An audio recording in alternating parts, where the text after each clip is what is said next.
करता करता मला समाज आठवायला लागला. म्हणून मुख्यमंत्र्याला प्रश्न आहे, तुमचा DPDCचा मंत्री इथं आलाय का?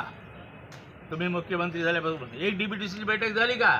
विकासाच्या गप्पा मारतात आणि मंत्री 50 खोके घेऊन फक्त तुमच्या बंगल्यात बसतो आणि कशाच्या विकासाच्या गप्पा मारतात. माजी आमदार सीताराम घोंदाट आपल्यासोबत आहे.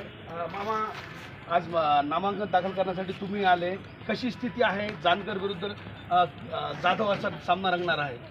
इथे ह्या मतदारसंघामध्ये पहिल्यापासूनच शिवसेनेचा बालेकिल्ला आहे आणि ह्या बालेकिल्ल्यामध्ये कोणी हात घालू शकत नाही हे मला तुम्हाला सांगायचं आहे. आजचं जे चित्र आहे फॉर्म भरायला, आपण जरा बघा, सगळे परभणीचे रस्ते रोड बंद झाले, इतकं पब्लिक आलं आहे, इतकी जनता खवळून निघाली आणि म्हणून ह्या सरकारच्या विरोधात लोक इतके खवळलेले आहेत, खालच्या जमिनीपासून लोक इतके पुढे गेलेले आहेत की त्यांना समजत नाही काय करावं अशी परिस्थिती आहे. त्यामुळे बंडू जाधवचा विजय हा 100% विजय होणार आहे.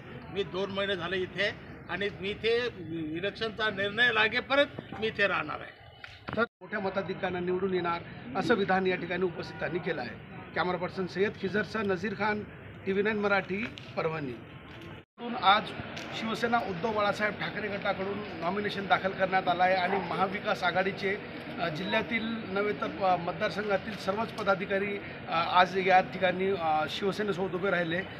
राज्यसभेच्या राष्ट्रवादीच्या राज्यसभा खासदार फौजा खान आपल्यासोबत आहेत. ताई, नॉमिनेशन दाखल केला, कशी परिस्थिती आहे महाविकास आघाडीसाठी परभणीत? अतिशय चांगली परिस्थिती आहे महाविकास आघाडीसाठी. लोकांची सहानुभूती महाविकास आघाडीसोबत आहे. कारण आता लोक जे आहे, हे जे हिटलरशाही चालू आहे, हुकुमशाही चालू आहे देशामध्ये, त्याच्यातनं बेजार झालेली जनता आहे. त्यांना माहीत आहे की आज जे आहे, आपण जर ही सरकार बदलली नाही तर उद्या लोकशाहीला मोठा धोका आहे आणि लोकशाहीला वाचवण्यासाठी ही आघाडी झालेली आहे.